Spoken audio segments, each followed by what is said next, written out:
भारतीय जहाजों पर ईरान की गोलीबारी की घटना से यह साफ है कि हॉर्मुज से किसी भी जहाज के लिए गुजरना पूरी तरह सुरक्षित नहीं है।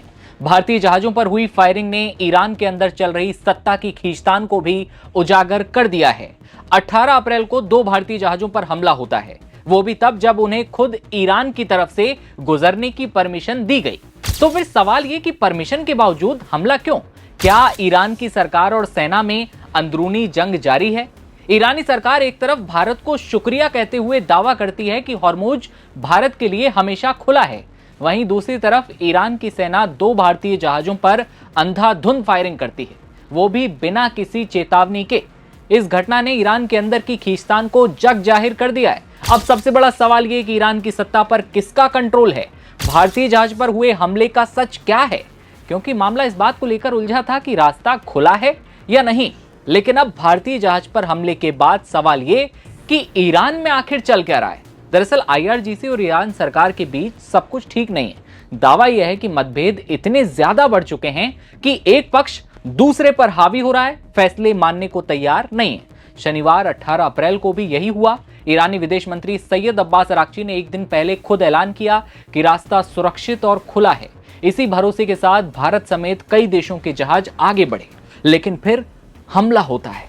ईरान की सरकार और सेना के बीच आई दरार अब गहरी हो चुकी है। जमीनी हकीकत यह है कि हॉर्मुज पर कंट्रोल काफी हद तक IRGC के हाथ में है। वही जहाजों की आवाजाही तय करता है और वही प्रतिबंध लगाता है और वही भारत के इन जहाजों पर हमला करता है और जरूरत पड़े तो कार्रवाई करता है। यानी एक ही देश के अंदर 2 अलग अलग फैसले और इसका खामियाजा भुगत रहे हैं अंतर्राष्ट्रीय जहाज। ईरानी मीडिया का कहना है कि अराक्ची के बयान ने कंफ्यूजन पैदा किया। मौजूदा हालात को देखें तो ईरान के दिवंगत supreme leader Ayatollah Ali Khamenei की हत्या के बाद ईरान की सरकार और IRGC अलग अलग फैसले लेते दिख रहे हैं। राष्ट्रपति पेजेश्कियान समेत जो नेता हैं अमेरिका के साथ मतभेद, आपसी बातचीत और कूटनीति से जो सुलझाना चाहते हैं, वहीं IRGC कड़ा रुख अपनाए हुए बैठा है। ईरान में कई शक्ति के केंद्र, लंदन किंग्स कॉलेज के एसोसिएट प्रोफेसर हैं एंड्रेज क्रिक, जो कि कहते हैं कि ईरान की व्यवस्था में कई शक्ति सेंटर बन चुके हैं जिससे स्पष्ट नेतृत्व नहीं दिखता। हॉर्मुज पर IRGC का कंट्रोल है और उसने विदेश मंत्री अराक्ची के बयान से सहमति नहीं जताई। मार्च के अंत से ही राष्ट्रपति मसूद पेजेश्कियान और IRGC के बीच रणनीतिक मतभेद सामने आ रहे थे। रिपोर्ट्स ये कहती हैं कि राष्ट्रपति ने IRGC की कार्रवाई को लापरवाह बताया, यानी कि सेना को लापरवाह बता दिया, और IRGC ने अपने कई फैसलों से यह बताया कि ईरान की जो असली सत्ता है वो उसके पास है। अप्रैल की शुरुआत में एक मीटिंग के दौरान राष्ट्रपति ने IRGC पर एक तरफा फैसले लेने का आरोप भी मढ़ दिया।